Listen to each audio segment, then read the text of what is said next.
And in that book, there's a paradigm case for the study of a hysterical patient that is referred to very often as Anna O. And this was a case where, as Freud describes it, this woman was apparently nursing her dying father. And at the time that she was nursing him, her symptoms, by the way, were the hysterical symptoms of a paralyzed right arm, and she spoke in English even though German was her native language, and she would occasionally lapse into these twilight states. And those were her symptoms. And Breuer would put her under hypnosis and try to get her to talk about what happened to her. And what he got out of her was that she had been sitting by her father's side, nursing her dying father, and she had had her arm resting over the back of the chair so that it was beginning to fall asleep, when she saw this green serpent moving along the bedside. And she looked down at her hand, and she said that each one of her fingers had transformed into a miniature serpent with a skull at the tip of it. And she had immediately resorted to uttering a prayer that she knew in English, and apparently it got stuck, and that was the way she was, until she told Breuer this under hypnosis, and then her symptoms began to alleviate.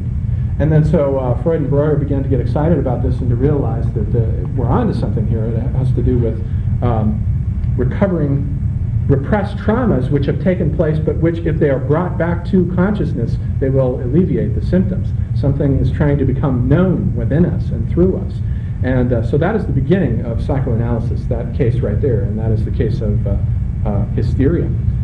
So then Freud in 1900 actually begins the whole thing with the publication of The Interpretation of Dreams. This appears in 1900. And Jung at the time had just entered into Bargholtzy Psychiatric Hospital in Zurich. And he was 25. And backtracking a little bit, let's look at just a couple of episodes that led him to the Bargholtzy. And he said that he was led into his career in medicine by two dreams. He had grown up being fascinated with theology and natural science and couldn't decide whether he wanted to emphasize the humanities or whether he wanted to emphasize the sciences. And he said the decisive moment came when he was about 18, 19. He had a dream that he was wandering out in the woods, and he came across this little hill, and he began digging in the hill and digging up these tiny bones of prehistoric animals. And then he said he had another dream shortly after that, where he was wandering out in the woods, and he came across this pool, and within the pool was a giant radiolarian. Radiolaria are these tiny little microscopic organisms. I'm sure everyone's seen them.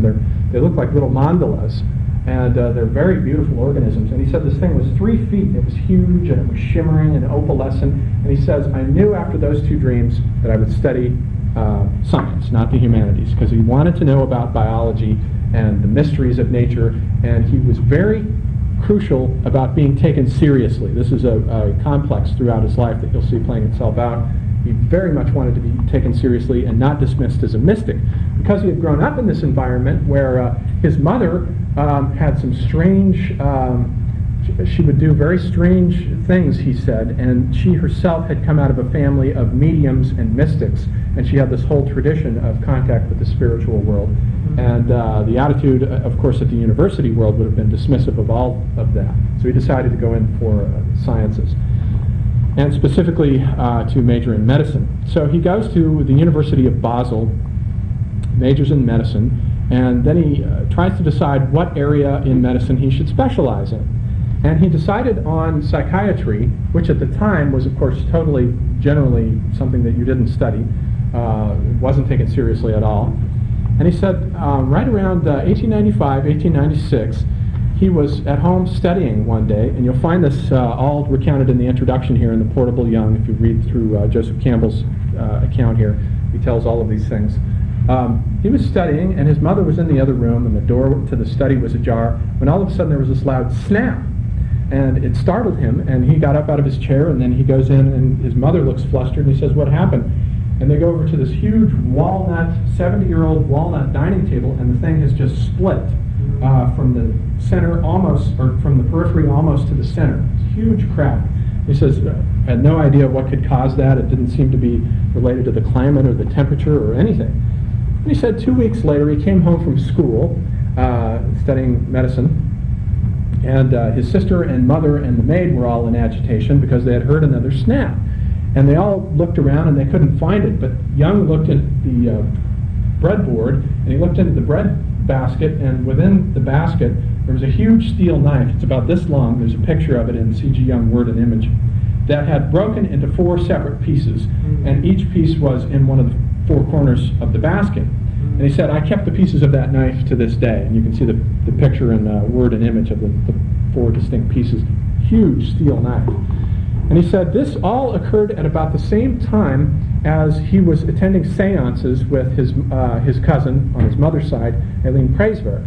And she was this 15-year-old girl who, seances were very popular in the 19th century at this time. Spiritualism, anthroposophy, and theosophy was on the move and so forth. Madame Blavatsky and Rudolf Steiner and all of that was getting going. And Jung was very much interested in this, and he had been attending these seances, and the girl was channeling dead relatives and ancestors and so forth. And he took the matter very seriously, but then after a while he realized that the girl was not only falling in love with him, but was beginning to cheat. And he said he lost interest in her at that point. But he wrote his first dissertation on her, and the dissertation is called On the Psychology and Pathology of So-Called Occult Phenomena. There's that tentative scientific so-called. And that was the dissertation that he wrote at the Bergholzi under Eugene Bleuler. So 1900 comes around, and he has decided, well, the final episode, the decisive episode that had pushed him into psychiatry was right around that time period, 1896 or so. He just happened to pick up a textbook by Krafft Ebing on psychiatry, and he said, I read the first page, and up to this point I had never taken psychiatry seriously. I basically laughed at it, but suddenly my heart began to pound, and I stood straight up out of my chair, and I had to catch my breath. And he said, I knew that from that moment on, that was going to be what I would study, psychiatry. Yes? I'm not picking up the connection between the knife breaking in 4 pieces and him being interested in psychiatry. I'm not either, other than the way Campbell tells it in The Portable Young, it was just part of this. It'll turn up again in a Freud episode, you'll see. But it was just part of this period of time when he was undergoing a transformation. And his sister was hitting puberty about the same time, so that may have had something to do with it. And Eileen Preiswerk was 15 years old. So there's not necessarily a direct connection. It's just possibly not. I just mention it because it's part of the Jung mythology. Okay. Yeah.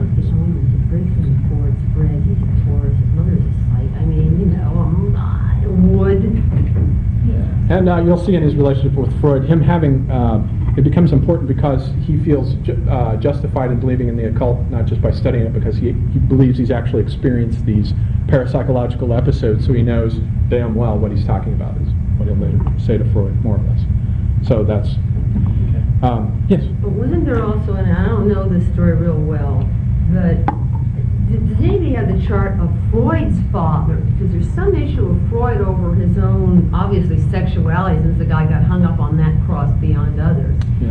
And his whole other relationships with men, and I'm not just Yeah, it would be the whole weird. idea of being Yeah. accepted, or is it old? It still seems to be the father king, the old king has to die stuff, Right. which Freud didn't deal with well. Well, Tarnas mentioned that, and you see in the birth chart, the masculine-feminine aspect that plays itself out. Tarnas sees it in Freud's Uranus conjunct Sun as not only the rebellion against the father, but also the fact that he tended to attract men. All of his followers were men. Most of his important relationships were with men, and he didn't tend to take women very seriously at all. Kind of laughed at them. Whereas in Jung's chart, you find his Uranus is squared by the moon, and if we associate the moon with the feminine, then you have the liberation of the feminine and his fascination with feminine archetypes. And he said in his biography, Jung says, I started out distrusting women, or he says, I started out trusting men and would always be disappointed. And he said, I mistrusted women and they never let me down as life went on. So you get that, and all of his followers were women. Jung attracted. He delved into at least his deeper relationships with women and Tony, all the things he did where he at least took a chance. Yes. So let's see, where did we leave off? With him entering into the Bergholzi under Eugene Bleuler, and right in 1900, Freud's interpretation of dreams had come out, and he picked it up and flipped through it, and it didn't really interest